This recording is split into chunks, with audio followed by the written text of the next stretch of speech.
Welcome back to the Off Peak, a video series from Charged Fleet covering all electric fleets. I'm editor and Off Peak host Martin Ramju. Our guest today is Matt Horton, the CEO of Volterra, a developer of charging sites and facilities for electric vehicles. He will help fleet managers better understand the steps to finding and accessing a reliable charging network. There are many steps and variables, as well as flaws, some of which are just emerging as fleets adopt electric vehicles. Matt now shares some of his insights.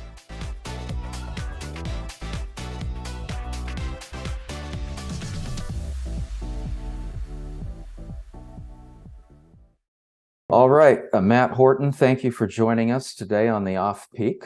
I just wanted to start out with kind of an overview question here. How would you rate the state of EV charging in America now, and especially for fleets?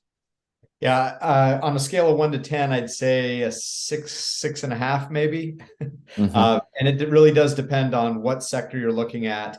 Public charging it's well documented that the reliability of the networks are just not where they need to be today. Fortunately, there's a lot of work going on to fix that and to increase the density of charging that's helping. But when you look at the fleet side, it's completely different. We are significantly under-resourced in terms of the amount of infrastructure that's out there. We're also early in the development stages of true purpose-built fleet charging hardware as well. So still going through some teething pains as an industry. But there are some, I'd say, some bright spots that I hope we'll have a chance to talk about today. Mm-hmm. What are some of the biggest challenges in remedying some of these problems with the charging infrastructure? Yeah, well, to be honest, one of the biggest challenges, especially on the fleet side, is timing. For a lot of fleet users that need multiple megawatts of power to charge their fleets, that process takes 18 to 24 months, usually minimum, and can take quite a bit longer.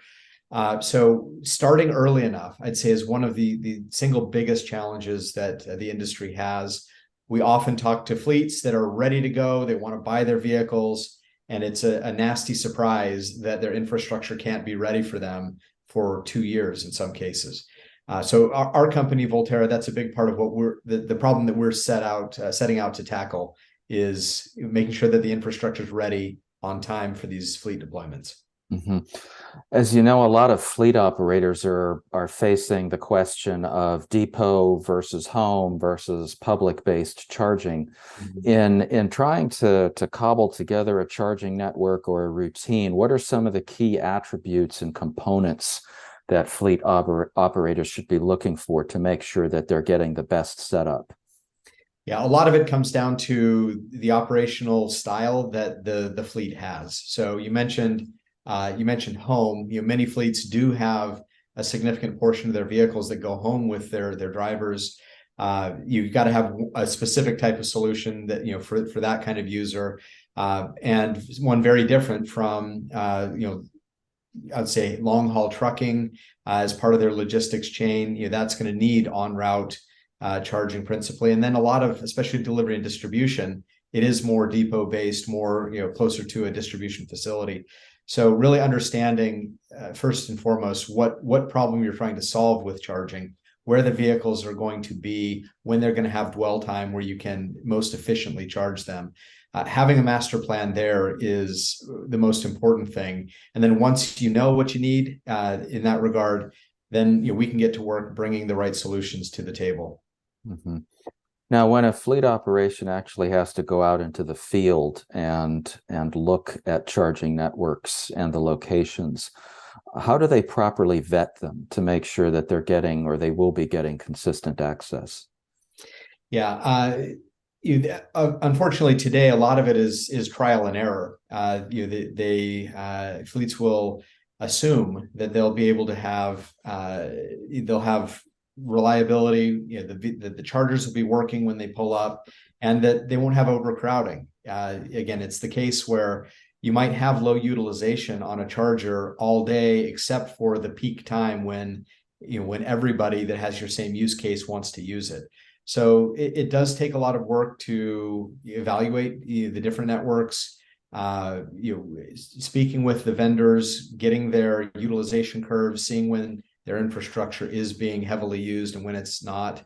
And then probably the most important thing that we think is actually contracting for capacity at the times when you need it. So as a fleet, if you just sort of leave it up to chance that when your driver needs to charge, there's going to be availability, we think that's a real risk to the operations that you probably can't afford. So companies like ours and others are looking to contract for dedicated facilities outside of the depot, so on route facilities where that customer can know that at certain times of the day or on a certain portion of the site, it's going to be dedicated for their use. Now, in terms of the energy supply, we hear so much about whether the power sources can keep up with the expected demand. What steps do you foresee, I guess, on a macro level that need to be taken to ensure wider fleet electrification? Yeah, so we clearly don't today have enough power to fully electrify our fleets. So we are going to have new sources of generation come onto the grid in general. And the good news is so much of new generation capacity is renewable. The renewables are really doing a great job meeting that demand. We think that will continue. There's still a lot of potential in that regard.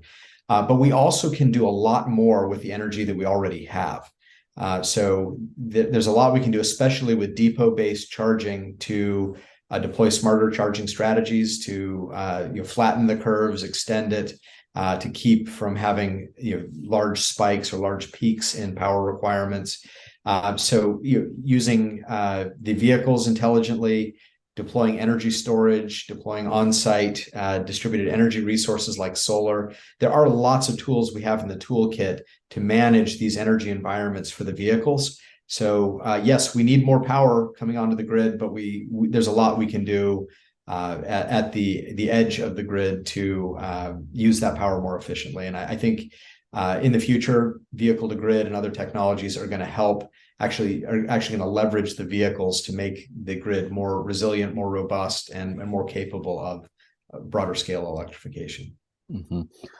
Once a fleet operation has either acquired or identified the electric vehicles that they plan to deploy, what's a realistic timeline in scaling up to that reliable, consistent charging network?